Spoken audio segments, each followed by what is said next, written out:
apporter la parole à son peuple, ce n'est pas chose aisée, mais nous nous plions en fait à la vision. Nous voulons vraiment nous plier à la vision du Seigneur qu'il a confiée à notre pasteur qui est notre berger.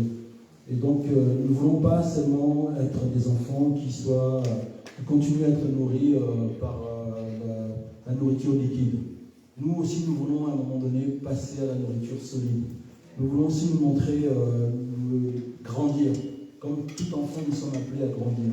Voilà pourquoi nous voulons aussi vraiment nous inscrire dans la vision du berger de l'Église et aussi être aussi des instruments de bénédiction pour l'Église. Amen. Et pour l'Église, non seulement pour l'Église, mais aussi pour la communauté. Amen. Et donc pour la ville de Libreville.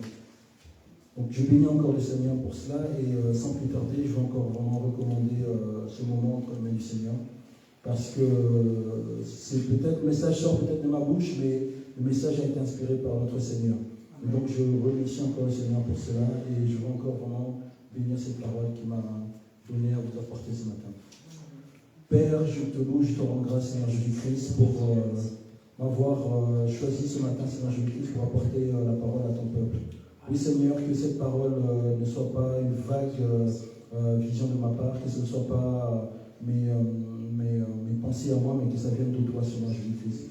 Père, utilise-moi comme un instrument, Seigneur Jésus-Christ, aiguisé pour apporter la parole à ton peuple, afin que ton peuple soit béni, afin que ton peuple soit transformé dans le nom tout-puissant de notre Seigneur Jésus-Christ. Amen. Amen. Amen. Prenons place.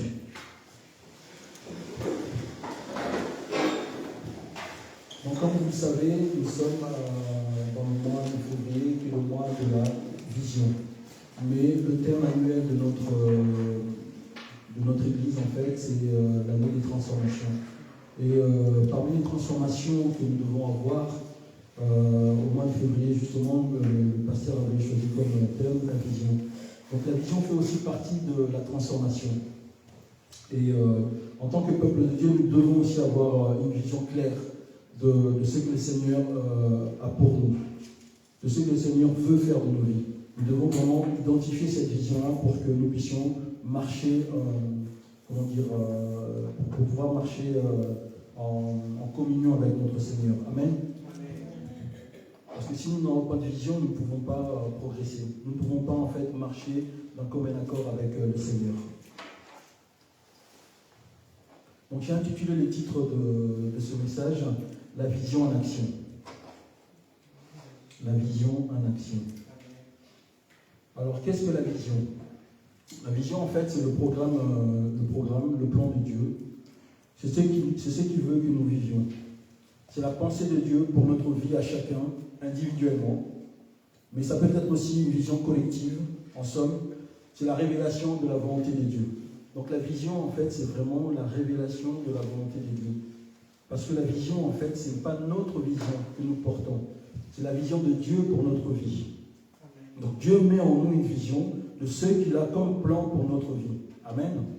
Donc nous pouvons avoir deux types de visions.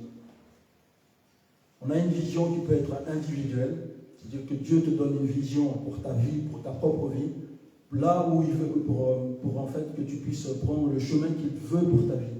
Ça, c'est une vision, on va dire, individuelle, personnelle. Le Seigneur te dit, par exemple, que toi, Ricardo, je veux que tu sois évangéliste, par exemple, que tu puisses travailler dans mon œuvre, mais en tant qu'évangéliste. Tout comme un autre peut être appelé à être apôtre. Et dans l'Église, d'autres aussi ont d'autres visions. Ça peut être aussi de servir en général, être toujours disponible pour l'Église. Il y a des personnes comme ça qui n'ont pas de poste, on va dire, précise. Mais leur vision que le Seigneur leur a donnée, c'est d'être disponible, d'être prêt. Un peu comme les soldats qui sont là, ils sont là pour défendre, mais ils sont là surtout pour secourir aussi. Aujourd'hui, on voit que la plupart des missions des militaires, c'est souvent aller secourir la population. Comme lorsqu'il y a eu, il y a quelques mois ici, en Wallonie, les inondations. Les soldats n'étaient pas là pour aller en guerre, mais ils sont là en fait pour secourir la population. Et bien sûr, la première mission de secours d'un soldat, c'est de défendre la population. Et quand on aide la population lors d'un événement, on va dire, catastrophique, ça fait partie de la mission du soldat. Amen.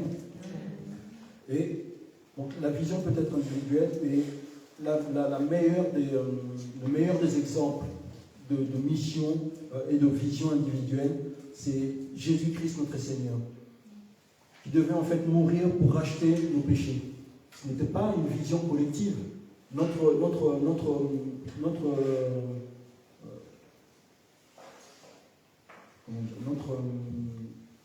salut passait en fait par un homme. Mais c'était à un homme d'accomplir cette vision du Seigneur, en la personne de Jésus-Christ. Et si notre Seigneur Jésus-Christ n'était pas passé par la mort, nous n'aurions pas eu le salut. Donc on voit un exemple ici de vision individuelle. Ce n'est pas nous tous qui devions passer par la croix pour être sauvés. C'était un seul homme qui devait se donner pour que toute l'humanité entière soit sauvée. Donc ça c'est un exemple de vision individuelle à la personne de notre Seigneur Jésus-Christ. Et nous avons aussi une vision qui peut être une vision collective.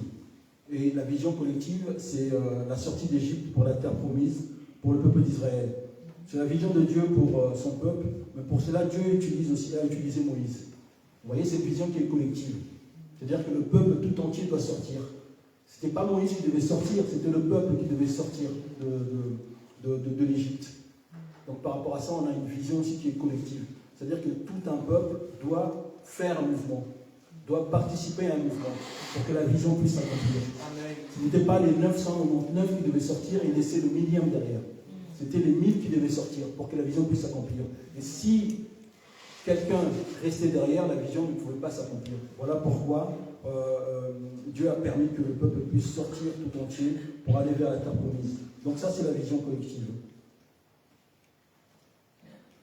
Mais nous voyons qu'il y a aussi notre part à faire pour accomplir la vision de Dieu. En effet, la mission de Dieu, c'est l'homme. Et nous avons comme exemple ici précédemment Moïse. Dieu s'est choisi comment pour accomplir sa vision, Moïse. Donc, lui, Dieu nous donne la vision. Dieu a des visions qu'il confie à des hommes. Mais il faut pour cela que la personne à qui Dieu confie la mission puisse aussi se mettre en action. Il doit obéir à cet appel-là. Donc pour que la vision puisse s'accomplir, nous devons nous mettre dans les conditions. Et la première des conditions, c'est l'obéissance. Donc, si tu reçois une vision, mais pour que cette vision, si tu ne te mets pas, on va dire, en accord avec le Seigneur, et se mettre en accord avec le Seigneur, c'est lui obéir. Si tu n'obéis pas à la vision, il est impossible que cette vision puisse s'accomplir. Parce que la vision doit s'accomplir par rapport au plan de Dieu, et non pas par rapport à ton plan en toi. C'est Dieu qui fixe les conditions pour que la vision puisse s'accomplir. Et Dieu va te conduire, en fait, va te montrer le chemin. Il va t'emmener, en fait, à emprunter certains chemins pour arriver, en fait, à l'accomplissement de la vision. Et donc, pour cela, en fait, toi, tu dois juste te mettre en accord avec le Seigneur. Tu dois te dire, comme le Seigneur Jésus a dit, me voici Père. Tu viens, en fait, tu te mets à la disposition, en fait, de la vision. Tu dois te mettre à la disposition de la vision pour que la vision puisse progresser. Et donc, la première des conditions, c'est l'obéissance. Mais il y a aussi la responsabilité. Et notre responsabilité, c'est justement de mettre tous les moyens possibles pour que la vision puisse s'accomplir. Parce qu'il ne suffit pas d'obéir, il faut aussi que cette vision que le Seigneur te donne soit pour toi, en fait, comme un fardeau. La responsabilité, c'est un peu comme un fardeau, c'est-à-dire que tu dois accepter cette vision-là, tu dois la vêtir, en fait. Tu dois vêtir cette vision-là, elle doit devenir, en fait, ton moteur. Ça devient ta responsabilité à toi. C'est-à-dire que c'est comme quand on te confie, en fait, un peu comme quand tu confies ton argent au banquier. Et le banquier doit le faire fructifier. Et faire fructifier cet argent quand tu le confies à quelqu'un, ce n'est pas ta responsabilité à toi. C'est la responsabilité de la personne qui reçoit la mission. Et un peu comme un chef d'entreprise à qui on confie aussi un gestionnaire, à qui on confie une entreprise. Et si on te confie une entreprise qui n'est pas à toi, c'est pour que tu puisses la faire fructifier. Et donc c'est ta responsabilité à toi à partir du moment où tu l'acceptes. Donc tu dois en fait porter des fruits par rapport à cette vision-là.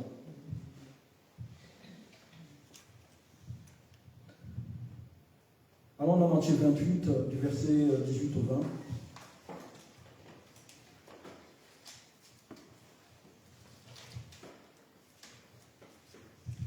Jésus-Christ déclare, Matthieu 28, 18 à 20, Jésus-Christ déclare « Tout pouvoir m'a été donné dans le ciel et sur la terre ».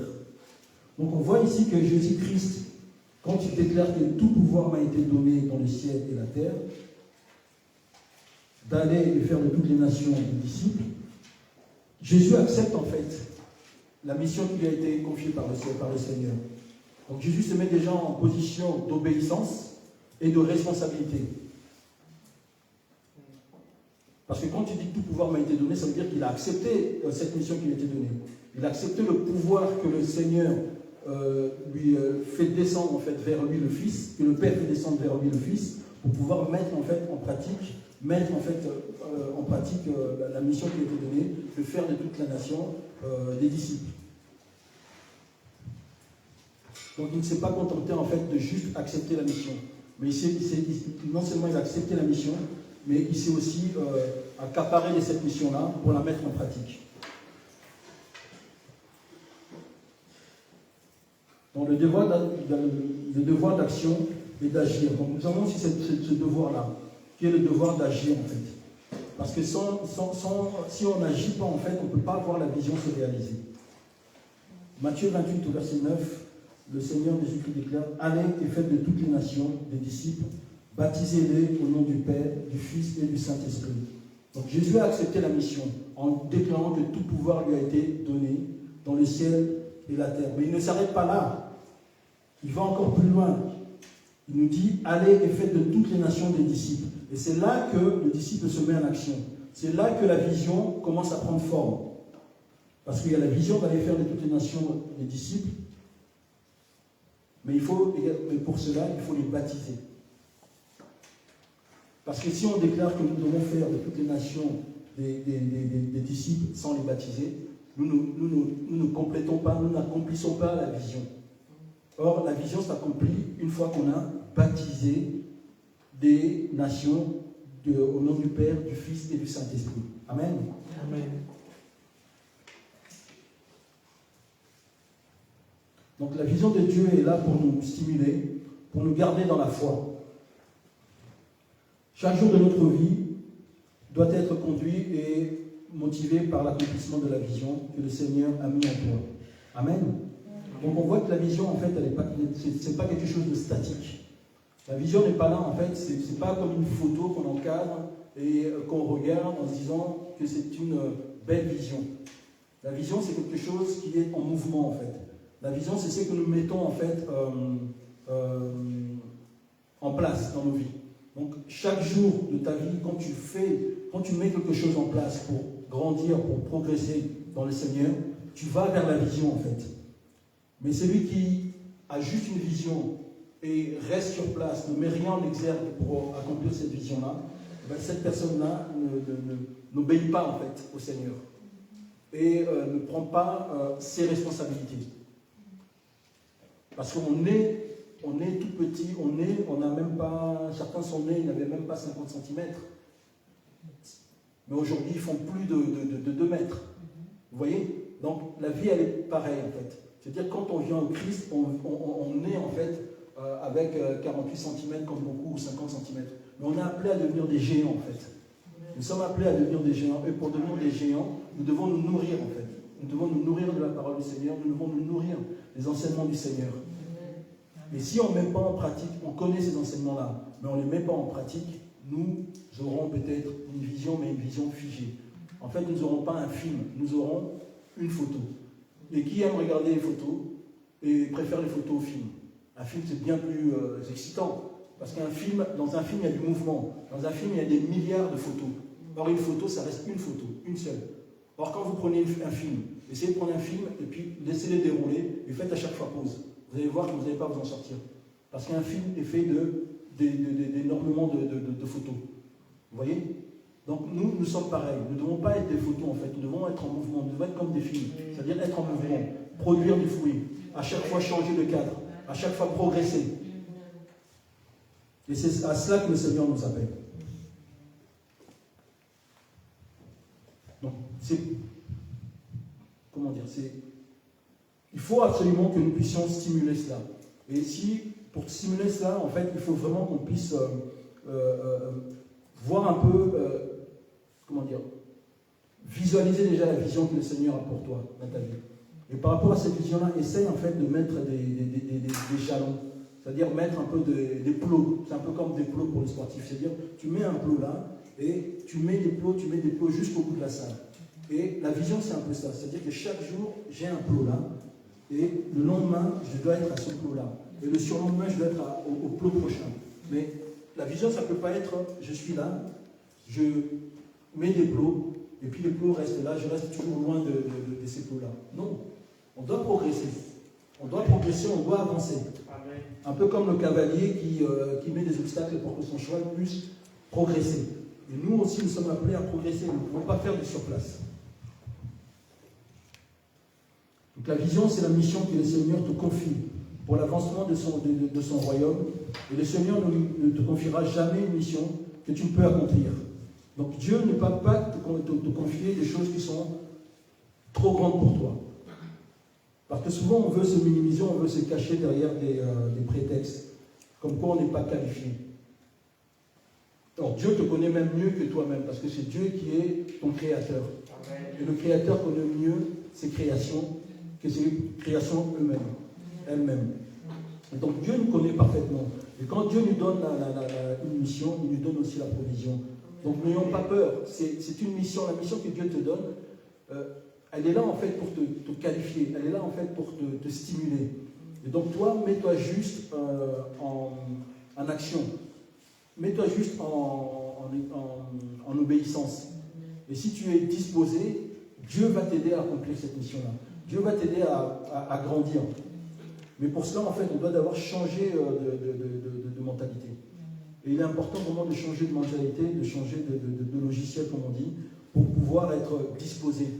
Et quand on est disposé à recevoir du Seigneur, le Seigneur met tout de sorte que nous ne puissions pas tomber, de sorte que nous puissions arriver à la mission qui a été confiée. Parce que Dieu ne veut pas notre échec. Quand Dieu te confie quelque chose, ce n'est pas ton échec qui l'attend. Au contraire, c'est ton succès qui l'attend au bout. C'est ton succès qui l'attend au bout. Parce qu'il sait qu'avec ton succès, ce succès va te stimuler. Et à partir de là, il va encore te confier de plus grandes choses. Et tu vas encore progresser, ainsi de suite, ainsi de suite. Donc, confie-toi en lui. Sois tranquille quand Dieu t'appelle. Sois tranquille quand Dieu t'appelle, parce que c'est Dieu qui renouvelle tes forces. C'est Dieu qui renouvelle ton intelligence. Moïse était bête, il disait, mais Seigneur, mais pourquoi moi je n'arrivais pas à parler au peuple? Le Seigneur lui dit, sont tranquille. Le Seigneur lui a donné une aide en Aaron qui pouvait parler pour lui. Vous voyez? Mais Aaron n'était que le traducteur, entre guillemets. Mais celui qui portait la vision, c'était Moïse. Vous voyez? Donc toi aussi, s'il te manque quelque chose, le Seigneur, il a beaucoup de disciples. Et il saura te confier à la bonne personne pour qu'elle puisse soutenir tes bras. Amen. Amen. C'est pour ça que j'exhorte toujours tous ceux qui servent dans le Seigneur en disant que Dieu est bon en fait. Dieu est bon, et même quand on pense que nos bras sont chargés, sont devenus tellement lourds qu'on aura du mal à les soulever, il y a toujours quelqu'un parmi nous qui viendra toujours te secourir, qui viendra toujours tenir tes bras, qui viendra toujours te secourir pour pas que tu puisses tomber si tu as les jambes qui chancellent.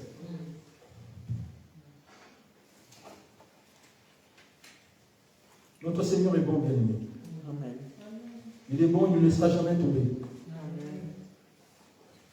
Et on a beau répéter que Dieu n'est pas un homme pour mentir, ni le Fils de l'homme pour se repentir, mais c'est la vérité. C'est la stricte vérité. Dieu est là toujours pour nous. Et même quand nous pensons que c'est la fin, Dieu est là. Dieu est là, il est toujours là pour nous. Il est là toujours pour nous relever. Il est là toujours pour nous encourager. Notre Dieu est un Dieu qui encourage. C'est un Dieu qui stimule.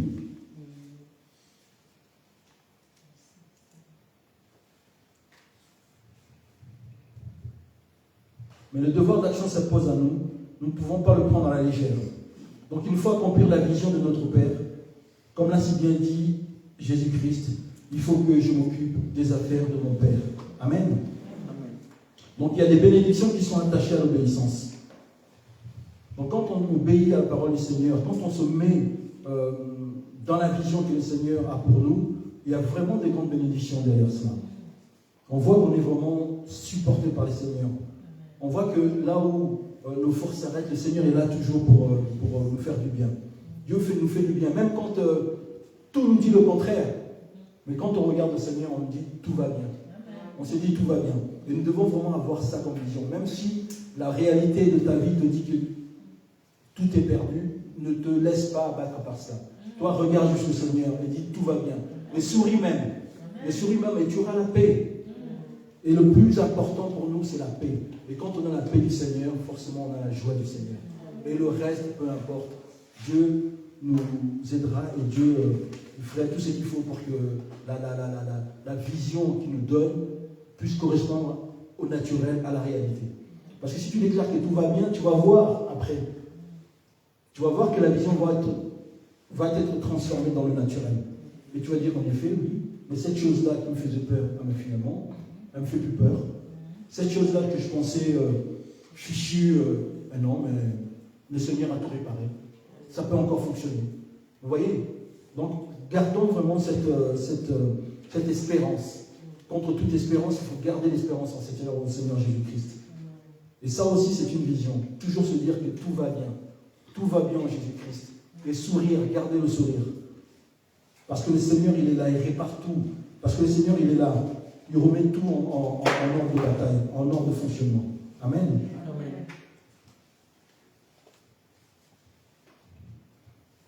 Matthieu 20, le Seigneur déclare ceci. Et voici, je suis avec vous tous les jours jusqu'à la fin du monde. Donc, on voit que ça, c'est une promesse. Comme je l'ai dit tantôt, il y a des bénédictions qui sont attachées à l'obéissance. Et Matthieu 20 nous dit ici, et voici, je suis avec vous tous les jours jusqu'à la fin du monde. Alors, bien-aimé, qu'est-ce que tu crains? Le Seigneur nous déclare qu'il est avec nous jusqu'à la fin du monde, tous les jours. Voici une des bénédictions qui est attachée à l'obéissance. Quand on obéit, le Seigneur nous rassure, il nous dit qu'il se tient auprès de nous, en tout temps, chaque jour, jusqu'à la fin de notre jour. Alors, de quoi aurions-nous peur? Nous n'avons pas à craindre quoi que ce soit, parce que le Seigneur se tient avec nous chaque jour, jusqu'à la fin du monde. Donc c'est une promesse qu'il nous fait. Donc nous devons être calmes, nous devons être rassurés, nous devons être sereins et à regarder la vision pour l'accomplir et ne pas se laisser distraire par tout ce qui peut nous arriver. Parce que le Seigneur nous promet qu'il est là, qu'il se tient chaque jour. Et moi je crois à cette promesse. Et chaque jour je me réfère à cette promesse. Et chaque jour, malgré les circonstances que je peux rencontrer dans ma vie, j'essaie toujours de regarder à cela. Et depuis quelques temps, je me dis, par rapport aux situations que j'ai vécues dans le passé, je ne veux plus, je vais dire au Seigneur, je ne veux plus avoir peur. Je ne veux plus avoir peur, parce que c'est la peur, le diable met la peur en nous. Et c'est la peur qui fait que nous puissions être, on va dire, chancelants. C'est la peur qui fait que nous perdons en fait nos repères. Et on voit justement, quand tu traverses la rue, quelqu'un te klaxonne, tu vois tout de suite, tu laisses ton téléphone, tu laisses ton sac, tu perds les repères. Tu vois? Tu peux même, en klaxonnant derrière, tu peux attendre même un enfant qui joue avec un jouet qui te klaxonne, et tu vas te jeter sur la route. Or, les voitures sont là, elles ne vont pas klaxonner. Et nous devons justement rester sereins, malgré les tempêtes, ne plus avoir peur. Parce que le Seigneur, il est là. Il nous promet que chaque jour, il est avec nous, jusqu'à la fin du monde. Alors, de quoi aurions-nous peur? Si tu crois, tu verras. La parole le dit. Et moi, je crois à cette parole. Chaque jour, le Seigneur est avec moi. Amen. Et je le crois jusqu'à la fin du monde. Parce que quand je regarde autour de moi, je me dis, mais de qui pourrais-je recevoir le salut? Quand tu es dans la tribulation, pose-toi la question, de qui tu pourras recevoir le salut? De ton père ou de ta mère? De ton frère? De ton meilleur ami, comme tu dis? Non. Moi, je remets mon sort entre les mains du Seigneur. Et chaque jour, je me dis, si je n'ai pas le Seigneur, je ne sais pas où je serai. À chaque fois, je pense à ça. À chaque fois que c'est dur, à chaque fois que je veux abandonner, je me dis, mais si j'abandonne, mais où irai-je? À chaque fois, je me pose cette question. Si j'abandonne, où irai-je? Vous voyez? Donc, nous devons nous poser cette question-là. Parce que quand on est dans la bergerie, quand on est avec le Seigneur, on est bien. Oui, on aura des tribulations. Oui, ça pourra arriver. Mais on voit que Dieu répare. Et on est reparti à chaque fois. Et ainsi de suite. Donc c'est c'est la promesse de Dieu. C'est-à-dire que chaque jour il est avec nous, parce que chaque jour on repart. Même ne croyez pas que ceux que nous avons comme cadeau, comme bénédiction de la part du Seigneur, ne croyez pas que les nations aussi non. Beaucoup souffrent dans les nations, ne voient même pas la sortie de leur tribulation. Mais nous on le voit chaque jour. La tribulation est là lundi soir elle est partie, mardi je fais ma vie, mercredi tout va bien, jeudi elle revient, c'est pas grave, jeudi après-midi elle est partie. Mais chaque jour, on est là, on loue le Seigneur, et le Seigneur nous bénit, continue à nous bénir, le Seigneur continue à nous porter encore. Vous voyez? Alors que beaucoup dans les nations, bien aimés, ils sont des gens dans les ténèbres, ils vivent sur terre, mais dans les ténèbres, dans les profondeurs de la terre. Et nous, on a la chance de regarder vers la croix, de regarder vers le royaume. Parce que nous savons que le Seigneur reviendra bientôt. Et que il pourra nous prendre avec lui, et nous pourrons repartir avec lui vers le Père. Amen.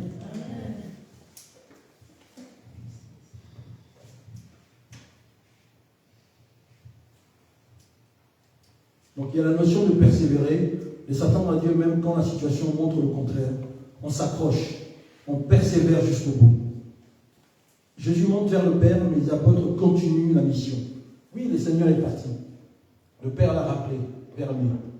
Mais qu'ont fait les apôtres? Jésus les avait déjà formés. Jésus avait formé les apôtres ont continué la mission. C'était certes difficile pour eux, puisqu'ils n'avaient plus le maître avec eux.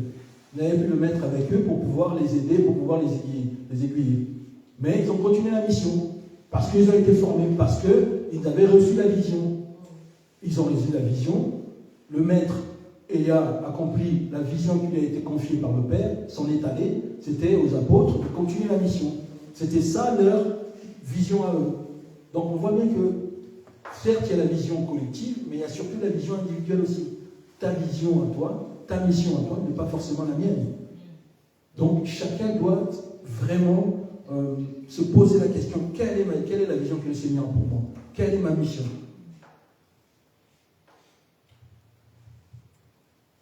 On Marc 1,15.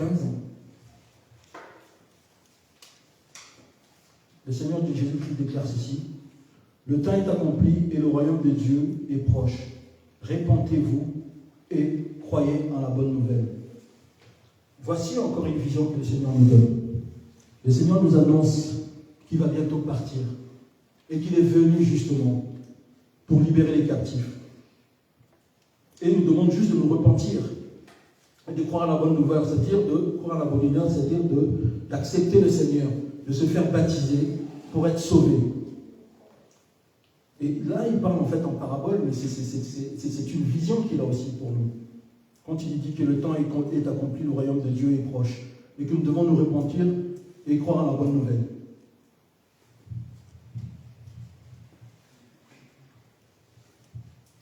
Maintenant, si tu ne comprends pas ou ne sais quelle est la vision de Dieu pour ta vie, alors prie pour que Dieu te le révèle et te fasse comprendre davantage cette vision. Amen. Et charge-toi de la noter et de t'empresser de la réaliser, comme le Seigneur nous le recommande dans le livre d'Habakkuk 2, au verset 2. Donc allons voir dans Habakkuk 2, au verset 2.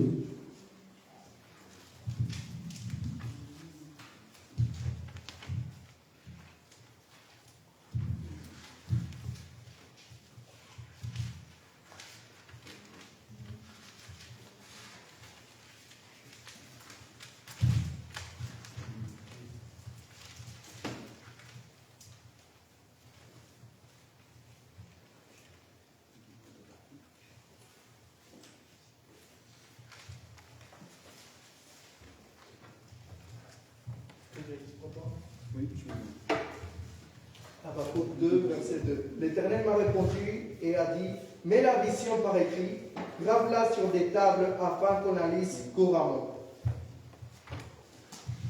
Amen.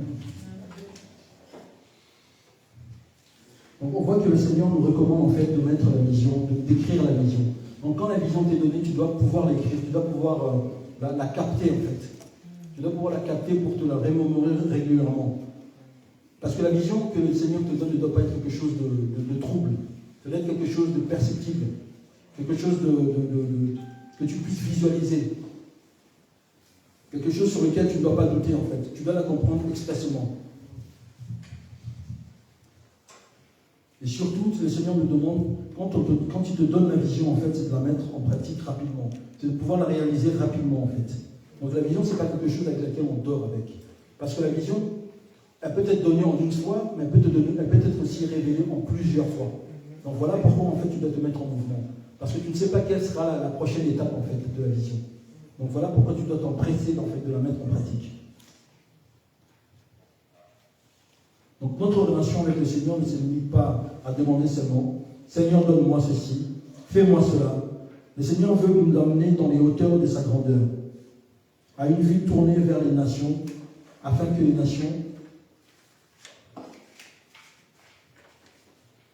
nations aussi soient transformées et viennent à lui. Donc la vision de Dieu, c'est que nous soyons transformés pour transformer les autres. Amen. Donc le disciple est appelé à évoluer en permanence sans cesse, à ressembler au Maître jusqu'à se confondre avec lui. Amen. Donc nous ne pouvons pas rester juste des disciples, entre guillemets, juste de nom. Nous devons être transformés vraiment, c'est-à-dire que nous devons être disciples, en fait, c'est vraiment se mettre en action. On ne peut pas juste dire disciple et rester assis. Un disciple, c'est comme un ouvrier. Le chef ou le contremaître ne va pas payer un ouvrier pour rester assis. Il paye un ouvrier qui travaille. Un ouvrier est payé quand il travaille. Et un disciple est là aussi pour... Le disciple, c'est celui qui imite le maître. Et si nous voulons imiter Jésus-Christ, nous voyons que Jésus-Christ se déplaçait en permanence. Il travaillait en permanence. Il allait prêcher à la synagogue. Le lendemain, il changeait de région. Le surlendemain, il allait sur les marchés. Il était en permanence en mouvement. Jamais vous ne verrez que Jésus-Christ est resté un mois sur place. Il allait toujours à gauche, à droite, il prêchait partout.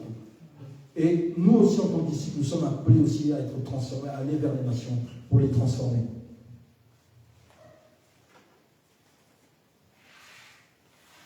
Donc nous ne pouvons pas vivre sans savoir ce que Dieu attend de nous. Il dit dans sa parole, invoque-moi et je te répondrai. Je t'annoncerai les grandes choses, les choses cachées que tu ne connais. Donc s'il te manque la vision, demande-la au Seigneur. Le Seigneur peut te la révéler, cette vision-là, pour ta vie. Parce que, en tant que parents, nous aussi, nous avons une vision pour nos enfants. Nous pouvons aussi nous projeter pour l'avenir de nos enfants. Aucun parent ne peut dire qu'il a des enfants dans la maison et qu'il veut qu'ils restent enfants toute leur vie. On les envoie à l'école, on essaye de les aider à trouver leur chemin. Et le Seigneur, il est là aussi pour nous. Il est là aussi pour nous. Il nous demande de l'invoquer, c'est-à-dire d'aller en prière avec lui, de discuter avec lui comme un père et son fils, afin qu'il puisse aussi te répondre, afin aussi qu'il puisse t'annoncer des grandes choses, à savoir ce qu'il veut que tu fasses pour ta vie. Bien sûr, pour l'accomplissement de sa vision à lui, de son œuvre. Amen. Donc la vision, c'est le langage par excellence de notre Seigneur, par lequel il aime s'adresser à ses enfants. Mais à nous de désirer connaître la vision de Dieu pour notre vie. C'est notre responsabilité. Donc si tu veux vraiment connaître la vision que le Seigneur a pour toi, demande au Père. Parce que là, c'est ta responsabilité à toi. Tout comme c'est ta responsabilité à toi de trouver le chemin dans la vie naturelle. C'est pas quelqu'un... On peut t'aider. Si tu viens, tu frappes à la bonne porte, on pourra t'aider. Si tu me dis par exemple que tu es intéressé par tel ou tel domaine et que l'un de nous ici connaît ces domaines-là, bien sûr qu'il pourra t'aider, il pourra t'aiguiller. Mais c'est la même chose pour la vision. C'est ta responsabilité de trouver quelle est la vision que le Seigneur a pour toi. Tu dois rechercher ardemment cette vision-là. Donc tu dois t'adresser au Père, prier beaucoup pour ça, méditer beaucoup pour ça, pour que la vision puisse être révélée. Amen. Dieu dit, demandez et l'on vous donnera, cherchez et vous trouverez, frappez et l'on vous ouvrira. Donc c'est une façon de dire qu'il faut chercher. Chercher, ne te fatigue pas, cherche ce dont le Seigneur a prévu pour toi. Ne te fatigue pas, cherche-le et désire-le ardemment surtout. Désire-le ardemment parce que, vous savez, on peut travailler dans le monde comme nous travaillons, mais nous savons que nous sommes que des pions. Hein. Mais quand on travaille dans le Seigneur, on sait que c'est une grâce. C'est un privilège. Amen. C'est vraiment un privilège. Parce que le Seigneur considère ses ouvriers. Mais dans le monde, on ne considère pas les ouvriers. Hein. Nous qui sommes, on veut dire, les petits ouvriers. quand on voit déjà comment sont traités les grands ouvriers, à savoir les patrons, alors à plus forte raison, nous, qui sommes-nous? Nous ne sommes que des maillons de la machine. Nous sommes en fait comme des petites vis que vous voyez dans les appareils. C'est-à-dire qu'on peut nous enlever, nous jeter et puis remettre un autre. Hein. Mais dans le Seigneur, ça n'existe pas. Le Seigneur nous considère, le Seigneur nous fait du bien. Le Seigneur nous rémunère en nous faisant beaucoup bien. Vous voyez? Donc c'est vraiment un privilège de pouvoir le servir. Donc venons vraiment à lui, recherchons cette vision pour pouvoir le servir. Parce que quand tu sers le Seigneur, en fait, c'est pour ta bénédiction à toi. C'est pour la bénédiction de ta maison, de toute ta maison.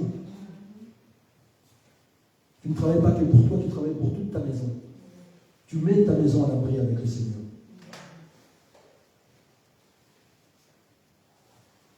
Il y a des promesses que le Seigneur nous a faites. À nous de les accepter, de croire afin qu'elles puissent s'accomplir.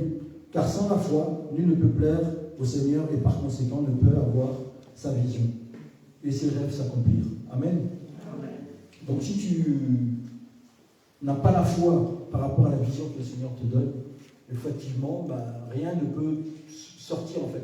Tu ne peux pas produire du bon fruit. Il faut d'abord que tu acceptes la vision, que tu la mettes en exergue, que tu prennes vraiment cette vision comme une responsabilité. Et c'est seulement là, bien sûr avec la foi, que le Seigneur va t'aider à l'accomplir. Et c'est seulement là que le Seigneur tu vas en fait plaire au Seigneur. Et le Seigneur aime les enfants qui lui obéissent. Le Seigneur aime les enfants qui l'obéissent et surtout qui mettent en action et qui mettent vraiment en action ce qu'il leur demande. Mais sans la foi, bien aimé, nous ne pourrons pas plaire au Seigneur. Et sans la foi, nous ne pourrons pas voir nos miracles. Ça, c'est une règle immuable dans le Seigneur.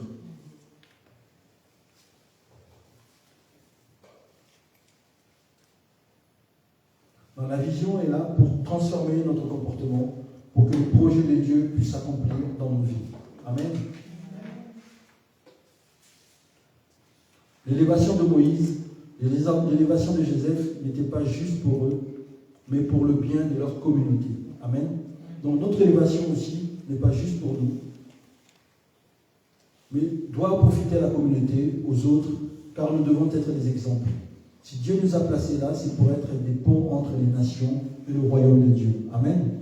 Donc nous devons vraiment travailler à cela. Nous devons en fait veiller aux intérêts de Dieu. Et l'intérêt de Dieu, c'est que chaque âme qu'il a créée puisse être sauvée.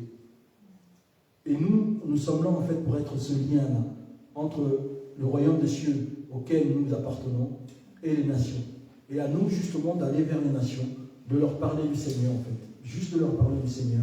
C'est une mission qui est, on va dire, commune. Ça, c'est une de nos missions communes à tout chrétien. Donc, nous devons être ce pont-là entre les nations et le royaume de Dieu. Mais pour cela, nous devons aussi parler de la part du Seigneur. Et comme je l'avais dit la dernière fois, parler de la part du Seigneur, c'est juste par des petits mots, par des petites attentions, par rapport aux personnes que nous connaissons, par rapport aux personnes que nous rencontrons.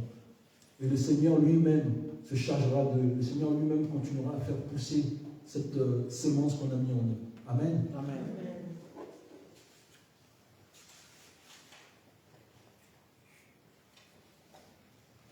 En conclusion, si Dieu nous révèle des choses, nous devons prier par rapport à ça et commencer à faire ce qu'il faut de façon naturelle, afin que ces choses puissent se réaliser et surtout ne pas attendre afin que la vision puisse être réalisée rapidement. Amen. Acte 2, au verset 17, le Seigneur déclare ceci. Dans les derniers jours, dit le Seigneur, je répandrai de mon esprit sur toute chair. Vos fils et vos filles prophétiseront, vos jeunes gens auront des visions, et vos vieillards auront des songes. Amen. Amen. Donc nous voyons que Dieu donne la vision à tous. Donc, qu'on soit jeune ou moins jeune, Dieu donne la vision à tous. Vous entendez les jeunes? Dieu donne la vision à tous. Amen. Amen. Je répandrai de mon esprit sur toute chair, vos fils et vos filles prophétiseront, vos jeunes gens auront des visions et vos vieillards auront des songes. Donc nous devons vraiment nous accaparer ce message-là. Parce que c'est vraiment le message que le Seigneur veut que nous ayons. À savoir que la vision a été donnée à chacun d'entre nous. Et à chacun d'entre nous, en fait, de travailler, de prier par rapport à ça, de prier par rapport à cette vision-là. Même en tant que jeunes, nous devons aussi prier par rapport à ça. Parce que même en tant que jeunes, nous sommes aussi appelés à la mission. Et comme nous sommes appelés à la mission, le Seigneur nous donne aussi une vision par rapport à ça. Et à nous également de prier en tant que jeunes gens, en tant que moins jeunes gens, en tant que vieillards, en tant que plus aînés. Nous aussi devons prier par rapport à cela. Parce que chacun, ici présent, a une mission pour l'avancement de l'œuvre de Dieu. Amen. Donc je vous invite à vous lever. Donc nous allons prier par rapport à ce message. Et recommander encore vraiment de bien entre les mains du Seigneur.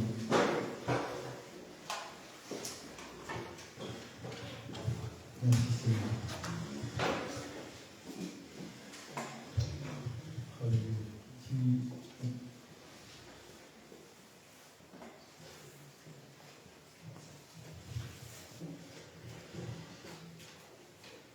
Père, nous voulons encore vraiment nous positionner par rapport à ce message, Seigneur Jésus-Christ. Par rapport à la vision que tu nous communiques encore, Seigneur, par rapport à nos vies. Nous voulons, Seigneur Jésus-Christ, nous attendre à toi, car toi seul connais le plan que tu as formé pour nos vies. Projet de bonheur et non de malheur, Seigneur Jésus-Christ. Même s'il tarde, Seigneur Jésus-Christ, garde-nous dans la foi, ô Père de gloire, dans l'espérance, car il s'accomplira en son temps, en ton temps certainement, Seigneur Jésus-Christ. Oui, Père, nous voulons encore garder cette espérance en toi. Que la vision que tu nous révèles, Seigneur Jésus-Christ, c'est une vision, Seigneur mon Dieu, mon Papa, de bonheur. Parce que notre bonheur, Seigneur Jésus-Christ, se trouve en toi, ô mon Dieu, mon roi. Mais Père, nous ne voulons pas regarder à notre bonheur, mais nous voulons regarder à l'amour que nous avons pour toi, Seigneur Jésus-Christ. Mais Père, nous voulons encore vraiment nous disposer nos cœurs, Seigneur Jésus-Christ, à te servir. Disposer nos cœurs, Seigneur Jésus-Christ, à accomplir ta vision. Ta vision globale, Seigneur Jésus-Christ. Comme tu l'as bien dit dans Matthieu 20. Dans Matthieu 28 plutôt, verset 20. Oui, Seigneur, tu déclares, tout pouvoir m'a été donné dans les ciels et sur la terre. Allez, faites de toutes les nations des disciples. Baptisez-les au nom du Père, du Fils et du Saint-Esprit. Et enseignez-leur à garder tout ce que je vous ai prescrit. Et voici, je suis avec vous tous les jours, jusqu'à la fin du monde. Oui, Seigneur, nous voulons mettre en pratique cette vision que tu as donnée à l'Église Parole de Vie, Seigneur Jésus-Christ. Nous voulons nous mettre, Seigneur Jésus-Christ, en rang pour pouvoir aller vers cette vision, pour pouvoir mettre en exergue cette vision, Seigneur Jésus-Christ, pour pouvoir l'accomplir, ô mon Dieu, mon roi. Oui, Père, nous ne voulons pas que ce soit seulement, mon Dieu, mon Papa, le leitmotiv de l'Église, Seigneur Jésus-Christ. Nous voulons vraiment que cette vision, Seigneur Jésus-Christ, puisse se transformer, Seigneur mon Dieu, mon Papa, puisse se réaliser au Père de gloire. Voilà pourquoi, Père, nous prions encore pour cela, nous prions encore pour cette vision-là, Seigneur Jésus-Christ. Père, équipe encore ton Église, équipe encore tes enfants, Seigneur mon Dieu, mon Papa. Afin que chacun puisse, oh mon Dieu, mon Papa, obéir à cette parole. Obéir à la vision que tu as révélée à ton serviteur, Seigneur Jésus-Christ. Oui, Père, nous voulons obéir à cette vision. Et non seulement nous voulons obéir à cette vision, Seigneur Jésus-Christ. Nous voulons aussi nous comporter comme des responsables, Seigneur Jésus-Christ. En prenant en bras le corps cette vision, Seigneur Jésus-Christ. En nous mettant en action afin qu'elle puisse s'accomplir, mon Dieu, mon roi. Merci, Père. Je te prie encore de révéler à chacun, à ceux qui ignorent quelle est la vision que tu as pour leur vie. Seigneur, que tu puisses encore te révéler à eux, Seigneur Jésus-Christ. Seigneur, parle-le, Seigneur, mon Dieu, mon roi, Papa. Révèle-toi à eux davantage, Seigneur Jésus-Christ. Alléluia. Afin qu'ils puissent encore te rechercher, Seigneur. Afin de comprendre, Seigneur, le plan que tu as pour leur vie. Merci, Seigneur. Révèle-toi encore. Révèle-toi encore à quelqu'un ce matin, Seigneur Jésus-Christ. Oh mon Dieu, mon roi, merci encore, Père. Oui, Seigneur, nous avons besoin de toi. Pour que la vision puisse s'accomplir, Seigneur. Donne à quelqu'un la provision, Seigneur. Équipe-nous, ô Père de gloire. Équipe ton peuple, Seigneur Jésus-Christ. Enlève la peur, Seigneur Jésus-Christ. Enlève cette peur de commencer quelque chose. Oh Seigneur, donne la confiance. Donne la confiance, Seigneur Jésus-Christ. Équipe, Seigneur, mon Dieu, mon papa. Merci, Seigneur Jésus-Christ. Merci, Père. Oh Père, que nul ne minimise les faibles commencements, Seigneur. Alléluia. Mais au contraire, encourage, Seigneur Jésus-Christ. Encourage et stimule encore ton peuple. Afin qu'il puisse rentrer dans la vision et accomplir la mission. Merci, Père, encore. Merci pour chacune de vie qui a répondu ce matin, Seigneur Jésus-Christ. Oh Père, je te prie que ce message puisse tomber sur une bonne terre, oh mon Dieu, mon roi, afin qu'elle puisse produire du fruit en abondance, dans le nom tout-puissant de notre Seigneur Jésus-Christ. Merci, Père, encore de renouveler l'intelligence de quelqu'un ce matin par rapport à ce message. Merci, Père, encore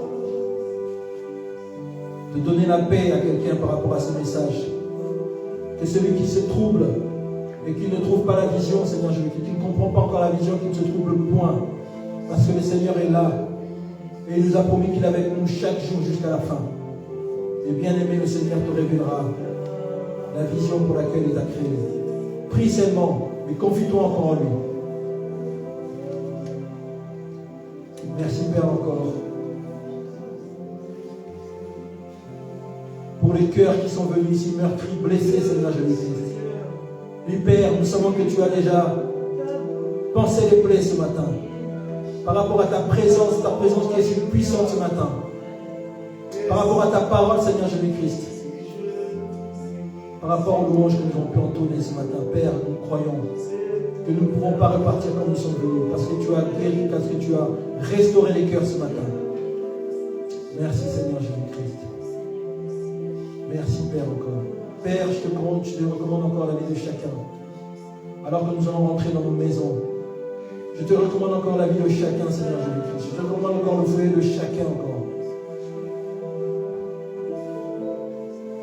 Et que là où nous avons des fardeaux, Seigneur Jésus-Christ, nous les déposons à tes pieds. Et que ceux qui avaient laissé des fardeaux à la maison, Seigneur Jésus-Christ, là où ils sont, Seigneur Jésus-Christ, je te prie de les détruire au nom puissant de notre Seigneur Jésus-Christ. Merci, Seigneur, encore. Oh Seigneur, merci encore. Merci parce que tu as restauré nos vies. Tu as restauré nos vies ce matin, Seigneur. Tu as restauré nos maisons ce matin, Seigneur Jésus-Christ. Nous savons que peut-être que nos maisons étaient restées, Seigneur Jésus-Christ, dans la tribulation, dans le désordre. Mais lorsque nous allons rentrer, Seigneur Jésus-Christ, tu as déjà tout assaini, Seigneur Jésus-Christ. Parce que ton esprit est déjà là, présent. Merci, Père de la gloire. Père, nous te recommandons encore cette semaine qui va s'ouvrir. Merci de bénir encore toute cette semaine, oh mon Dieu, mon papa. Garde chacun encore dans ta présence durant toute cette semaine. Que nous puissions encore nous attacher encore davantage à toi. Que nous puissions encore désirer davantage de toi, Seigneur Jésus-Christ. Merci, Seigneur. Merci, Dieu de gloire. Père, nous te recommandons encore nos bien-aimés aussi. Nos bien-aimés qui ne sont pas là ce matin, Seigneur Jésus-Christ. Nous te recommandons aussi, Père. Bénis-les encore ce matin, Seigneur Jésus-Christ. Fais-leur de bien encore, afin qu'ils puissent nous retrouver encore dès demain matin, au travers de Matin Jamais Sans Prière, mais aussi les prochains vendredis, là, alors que nous allons nous retrouver ici, ou alors les dimanches prochains, Seigneur Jésus-Christ. Fais-leur de bien encore. Fais-leur de bien encore, Seigneur Jésus-Christ.